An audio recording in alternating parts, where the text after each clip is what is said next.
Alors, bonjour tout le monde. Toujours avec vous, l'enseignante d'Afri.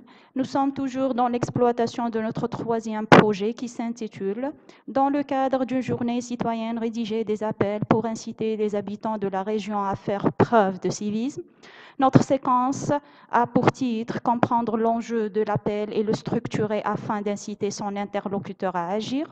Donc, nous avons vu ensemble dans les séances précédentes la structure de l'appel. Nous avons vu que le texte exhortatif ou bien l'appel est composé de 3 parties essentielles. C'est la première partie, c'est la partie expositive, présentative, c'est le constat négatif. La deuxième partie, c'est la partie argumentative, là où il y a des arguments. Et puis vient la troisième partie, c'est la partie exhortative, c'est là où on va lancer l'appel. Et nous avons dit, dans l'appel, il y a toujours un destinateur et un destinataire. Donc, celui qui va lancer l'appel, c'est le destinateur, et celui qui va recevoir l'appel, c'est le destinataire. Donc, nous avons vu tout cela. Après, dans les autres séances, nous avons vu ensemble les points ou bien les moyens linguistiques à utiliser pour écrire ou bien qui se trouvent dans un texte exhortatif. Donc, nous avons vu ensemble les verbes de modalité, les verbes performatifs, le conditionnel et ses valeurs, l'impératif et ses valeurs, le subjonctif et ses valeurs, et bien sûr l'expression du but. Donc, aujourd'hui, dans cette séance, qu'est-ce qu'on va faire? On va faire une petite série d'exercices d'application, là où on va à peu près voir ou bien voir votre compréhension concernant ces points de langue déjà vus. Donc aujourd'hui, ça va vous permettre de s'auto-évaluer avec ces exercices proposés. Alors commençons par le premier exercice. Donc, je lis la consigne. Dans les énoncés ci-après, l'expression grammaticale du but n'est pas apparente.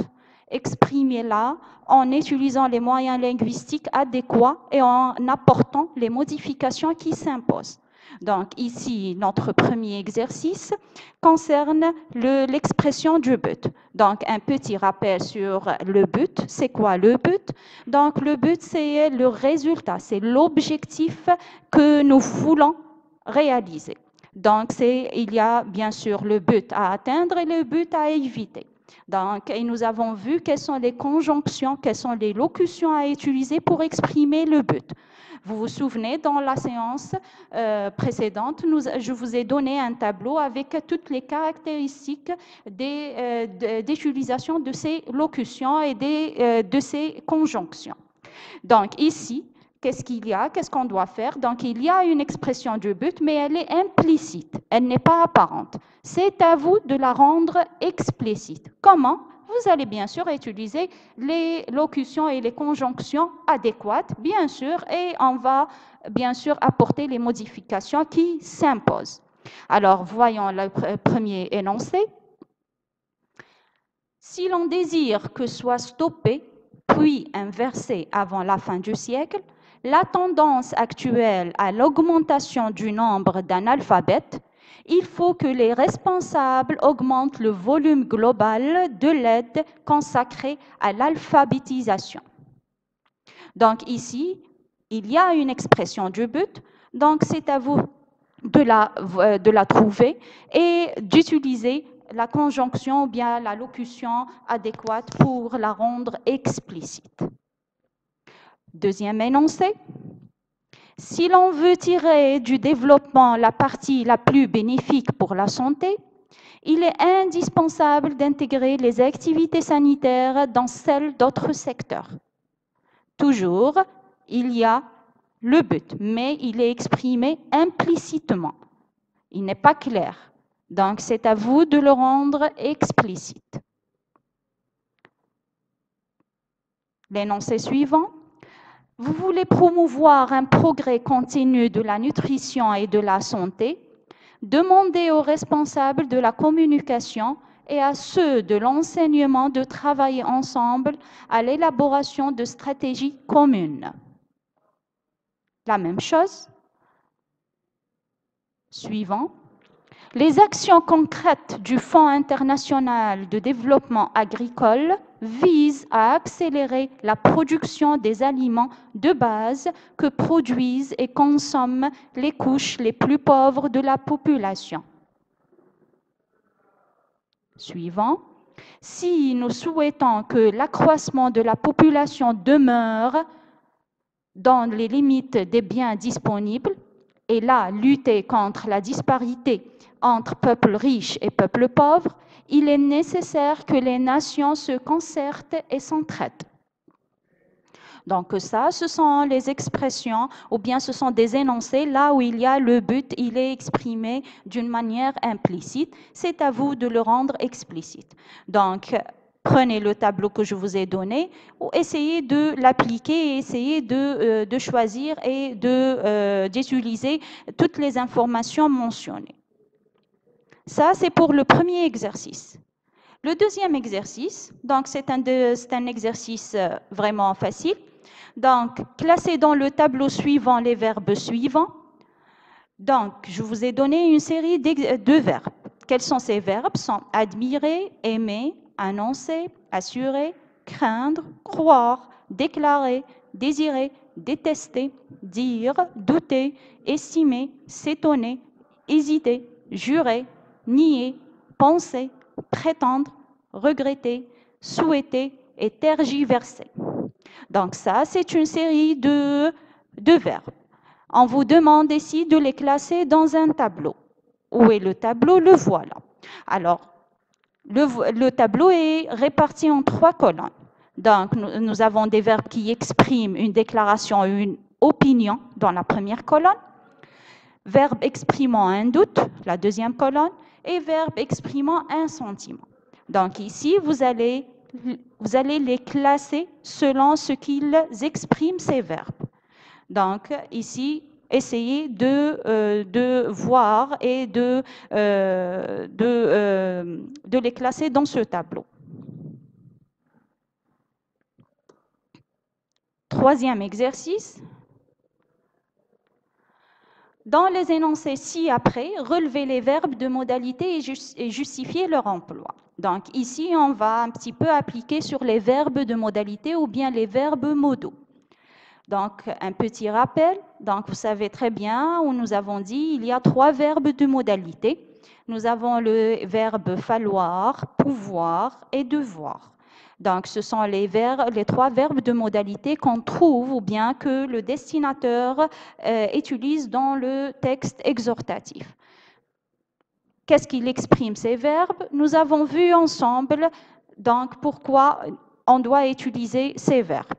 Donc, c'est ça. Dans ce texte, dans cet exercice, pardon, vous allez réexploiter vos informations et vous allez dire pourquoi nous avons utilisé ce verbe, pour exprimer quelle valeur. Et bien sûr, avant cela, vous devez d'abord relever ce verbe de modalité. Alors, voyons les énoncés ensemble. Alors, premièrement, jeunesse d'Afrique, de Madagascar, des Antilles, où que vous soyez, il faut que vous sachiez que le moment est arrivé pour nous tous d'unir nos efforts et d'asséner le coup de grâce à l'impérialisme français. Nous devons tous ensemble creuser la tombe où s'enlisera définitivement le colonialisme. Ça, c'est pour le premier énoncé. Donc, il y a bien sûr les verbes de modalité ou bien un verbe ou bien plusieurs verbes. C'est à vous de les repérer et bien sûr de donner leur valeur. Deuxièmement, il faut nous efforcer de créer de concert un monde nouveau. Nous devons plus nous abandonner à la destruction, à la haine, la colère, mais construire dans l'espoir la joie. La même consigne, donc ici, bien sûr, certainement, vous avez remarqué qu'il y a des verbes modaux. Donc, c'est à vous de les repérer et bien sûr de donner leur valeur pour justifier leur emploi. Troisième énoncé. Qu'elle soit capitaliste ou socialiste, la machine économique peut, si vraiment elle veut, réduire la consommation dans les régions riches et produire des biens matériels et intellectuels en vue d'accélérer le développement des régions pauvres. Donc ça, c'est le troisième énoncé. Et bien sûr, il y a bien sûr les verbes modaux. Donc, on doit les repérer et on doit dire quelles sont leurs valeurs. Pour le quatrième exercice, donc, la consigne, parmi les éléments suivants, identifiez ceux qui pourraient s'insérer dans une argumentation et dites pourquoi. L'argumentation. Donc, vous avez vu déjà l'argumentation durant tout votre deuxième projet. Mais ici, dans le troisième projet, c'est la deuxième partie du texte exhortatif. Donc, ici, pourquoi on utilise l'argumentation dans la deuxième partie? Nous avons dit pourquoi. C'est pour inciter et pour convaincre notre destinataire à agir. On va utiliser les arguments. Un petit rappel, c'est quoi un argument? C'est une justification de notre point de vue. Pour insérer un argument, on peut utiliser les articulateurs comme on ne peut pas les utiliser. Donc, et après, mais le plus souvent, l'argument est suivi d'un exemple. Pourquoi? C'est pour solliciter, pour renforcer, pour fortifier cet argument, donc, et pour bien sûr l'expliquer. Donc, c'est pour cela, c'est ça l'importance de l'exemple pour l'argumentation. Mais ici, donc, je vous ai donné une série d'éléments, une série d'énoncés, si vous voulez, et c'est à vous de me dire où sont les arguments, où sont les phrases qu'on peut utiliser comme argument. Alors, voyons ensemble.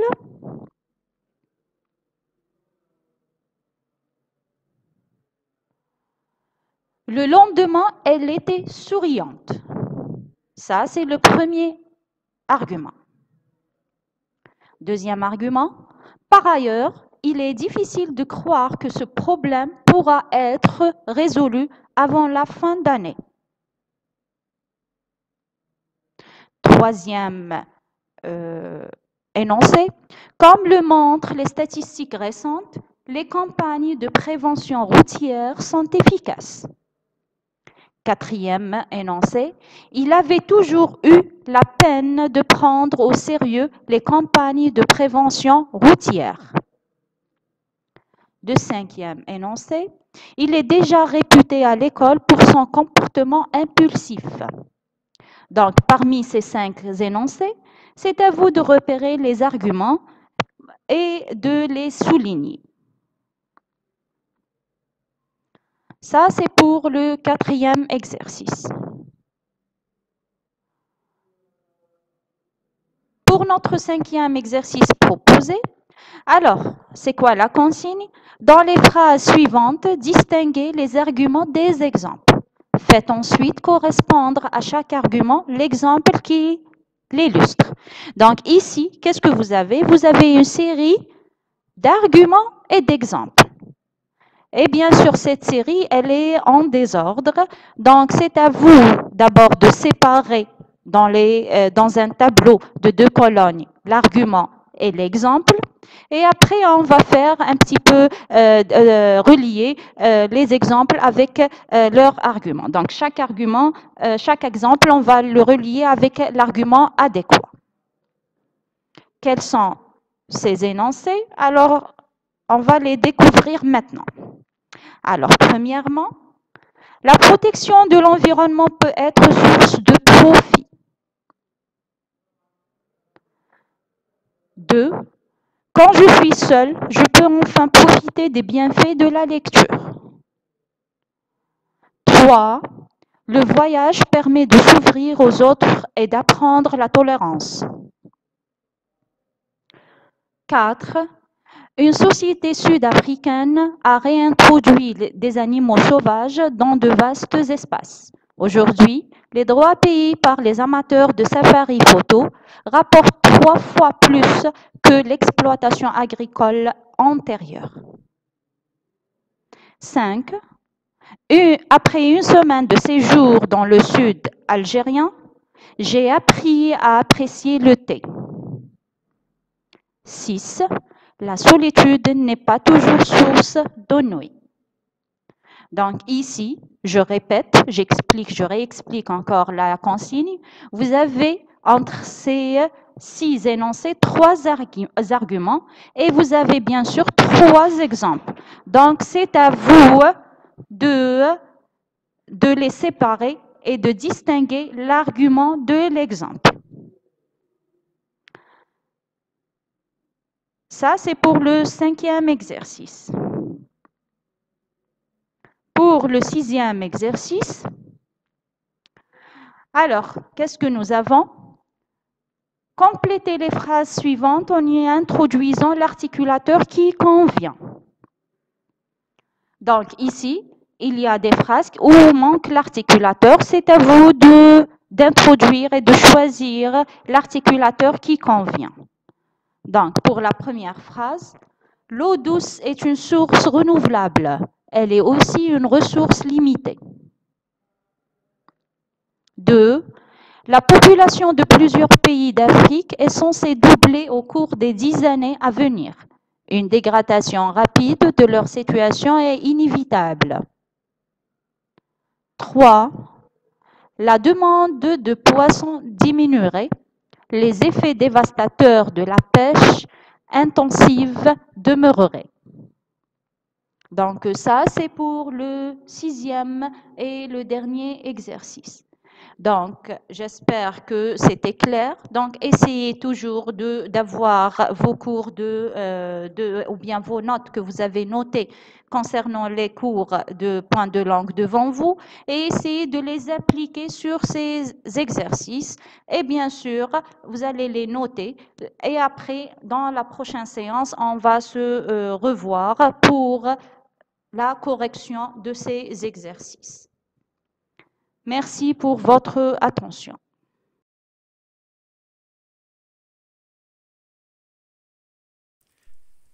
شكرا على المشاهدة.